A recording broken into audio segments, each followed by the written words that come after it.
I think they still sell copies of that in the newsagents in Katherine if you are interested. Now guys, I'm going to line up a nice photo opportunity of Jedders Rock in a couple of moments time to the back left-hand side of the boat.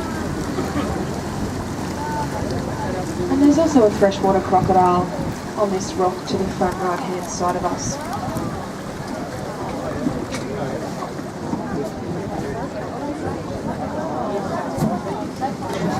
Where? Oh, very.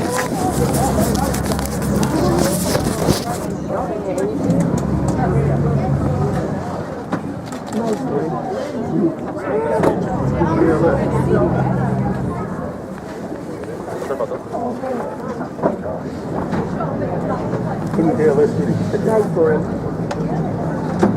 Right, mate, want to get through that? Nah, I'll be good here. Just lean over everybody. I'll be alright.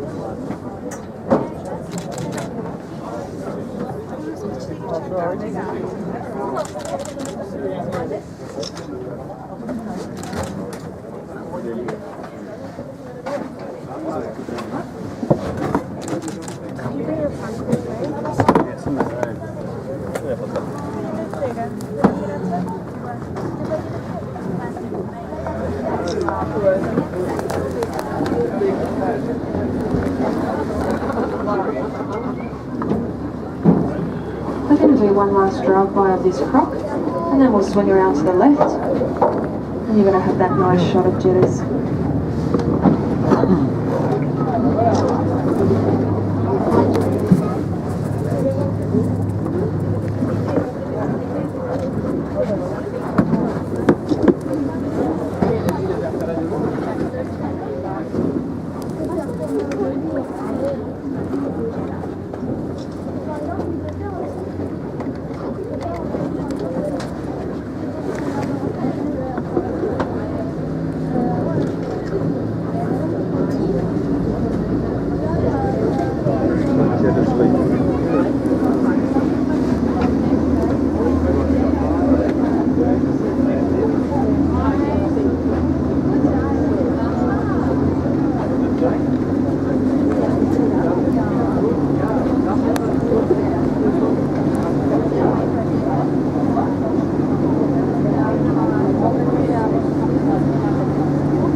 Alright guys, I'm going to have a quick chat to you about all of this rock you can see around you and how it was all formed. So this whole area used to be one large river delta, and that was 1,650 million years ago. And after many years of sand and sediment getting laid down and compacting, it all eventually turned into one large sandstone block. Then around 120 million years ago, there was a massive upheaval in the ocean, which pushed that sandstone block up and split it apart, fracturing it at sharp angles. So if you take a look over to the left-hand side of us here, you see the split going all the way up the cliff face. We call this a partial fracture. Now if you follow that partial fracture down the river to the right-hand side of us, all the way to the other end, you'll see that it lines up with what we call a subgorge, another split in the rock with all of the trees growing inside of it. So that's one long continual fracture line running through there. Now if you take a look to the front left-hand side of us, you'll see another subgorge going through the cliff face. And if you follow that subgorge down the river behind us where we've just come from, you'll see that it lines up with the subgorge to the left of Jedders Rock. So that's another continual fracture line running all the way through the plateau. So So the river that we're travelling up today is moving up a series of those fractures that have opened up a lot more with the erosion from the water. So you will notice that as we turn corners on the river, we are essentially turning at 90-degree angles. Now the average height of these cliffs in the dry season is roughly 60 metres, and the average depth of the river is around 7 metres. But there are a few exceptions, and we're about to pass through one of those now. So we call this spot the Second Gorge Narrows. It can get as shallow as half a metre deep up here, and there are a few rocks just beneath the water surface that we need to navigate around. So I will just ask you to remain seated for a few moments, and I'll let you know when it's safe to stand up again.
Alright guys, you are now welcome to stand up again for your photos.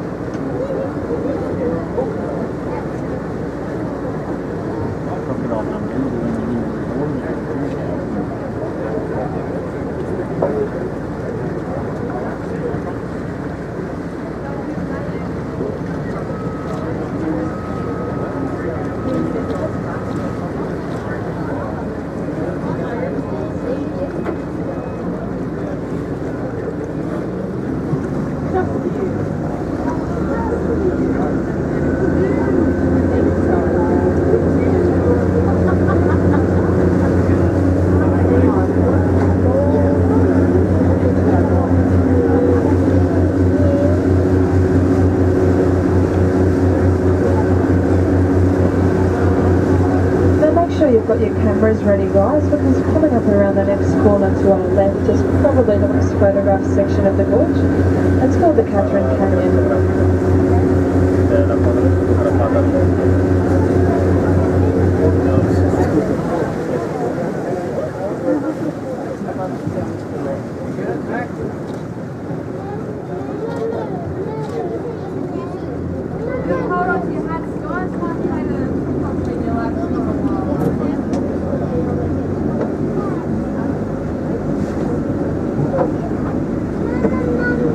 We're going to pull up into this corner to the front right hand side of us, and we will swing the boat around for those of you on the right hand side to get a nice photo as well.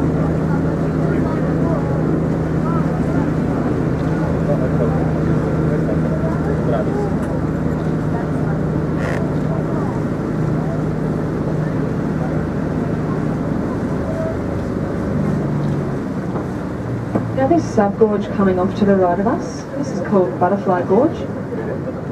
It's a 4-hour return bushwalk from the visitor centre, that one.